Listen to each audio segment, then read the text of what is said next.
ketika gereja melakukan diakonia dan marturia, saya percaya, saya yakin dan percaya, ya itu kuasa Tuhan, mujizat-mujizat itu akan kembali dicurahkan dalam hidup jemaat. Kalau jemaat sudah menjadi mujizat bagi sesamanya dengan bermarturia dan berdiakonia, maka mujizat-mujizat lain yang dari surga akan datang menyusul. Itu saya percaya sekali itu. Jadi itu simpel sekali, Pak. Jawabannya hanya itu saja, Pak. Karena itu sudah terjadi dan gereja tidak menjaganya. Maka Islam datang sebagai kutukan. Tetapi ketika nanti gereja bertobat dan mau kembali berdiakonia dan bermarturia, maka yang akan terjadi adalah mujizat-mujizat yang lain. Itu akan terjadi. Gitu, Pak. Haleluya, Pak Tambunan. Luar biasa sekali. Kira-kira gitu ya. Ini kita lanjut dulu nih. Luar biasa. Lanjut dulu Pak Esra Budi Agung Elman.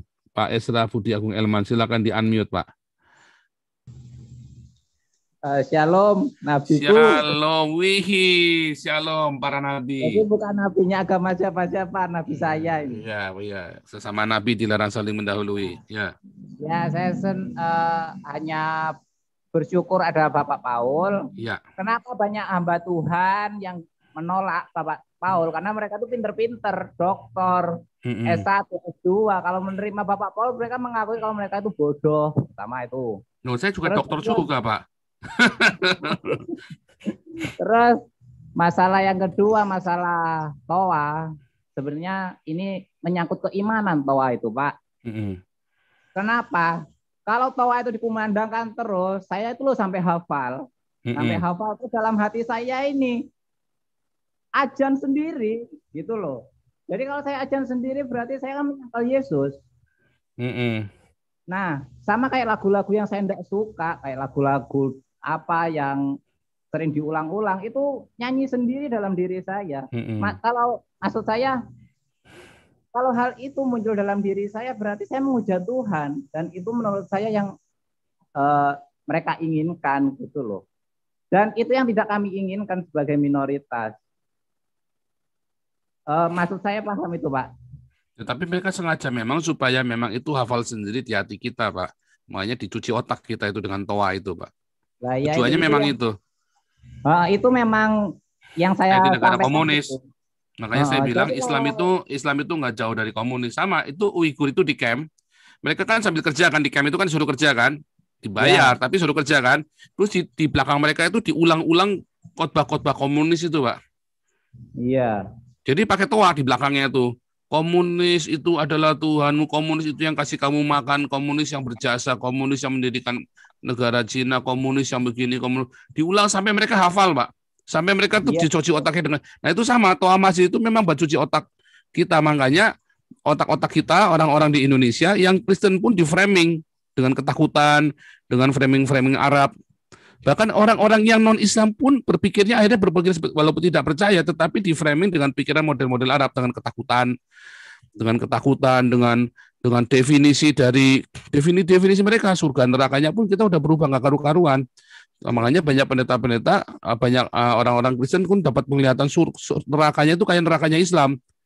Ya kan, yang ada yang titiknya diapain, yang ada mulutnya diapain, itu persis dalam nerakanya orang Islam yang deskripsinya Islam, yang dapat penglihatan itu kan di framing.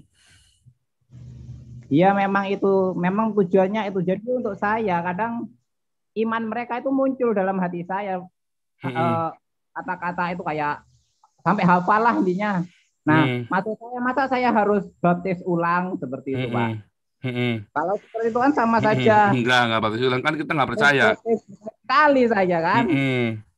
Terus yang kedua, memang kalau masalah diskriminasi ya saya alamilah. Ini bukan cerita bohong. Saya sekolah negeri, mulai SD sampai SMP itu pun dihina-hina oleh murid-murid lain. Katanya Kristen makan gitu, Pak.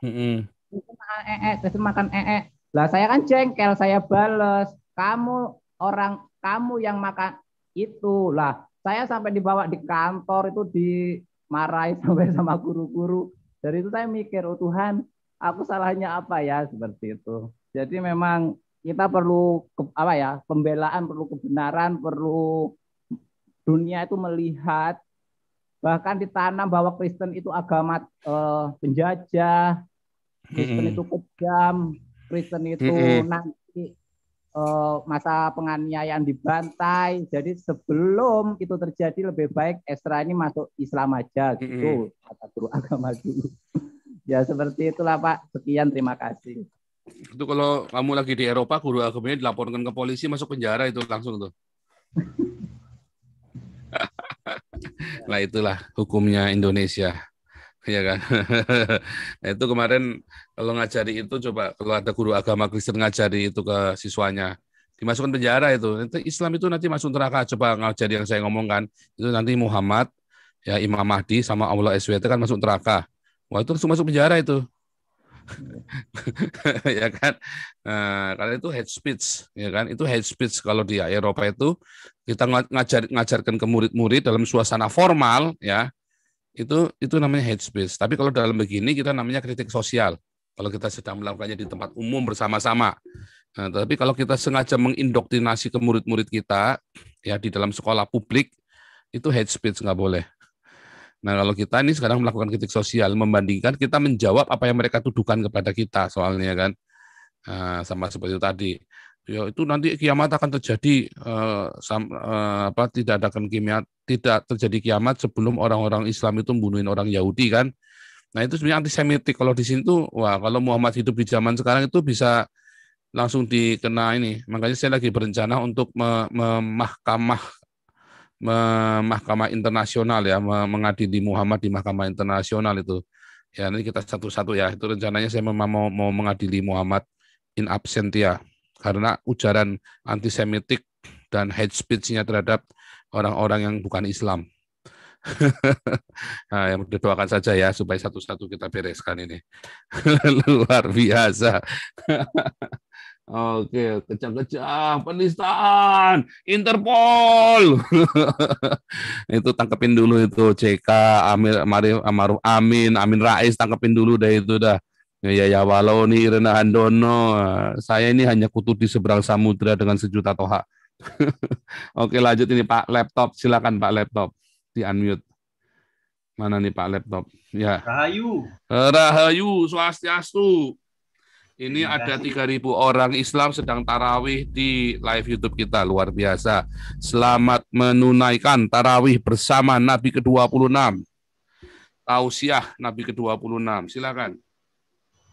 Terima kasih, Pastor. Judulnya luar biasa ini, membungkam sejuta toa. Kalau kami melihat di Indonesia sekarang ini disalahgunakan sebenarnya kalau melihat ya. Kalau kami melihat yang pertama dulu waktu kami masih anak-anak rakyat jelata ini, satu masjid itu satu toa saja. Nah sekarang satu masjid bisa 4 toa, jadi 4 penjuru mata angin. Itu yang pertama. Kemudian yang kedua, toanya sekarang ada di daerah Kalimantan sana, Kalimantan Utara ya.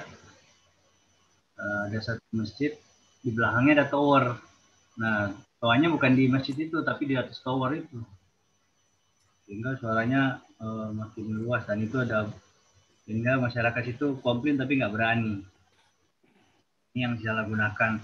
Bukan toanya bukan untuk ajan lagi, tapi ada muter-muter kaset. Kasetnya yang diputar ya mungkin orang masih pada tidur sudah diputar. Nah itu di daerah-daerah tertentu ada. Ini salah gunakan. Mungkin ini yang kita perlu suarakan biar tidak disalahgunakan. Demikian Pastor, terima kasih. Iya itu Bapak mending Pak.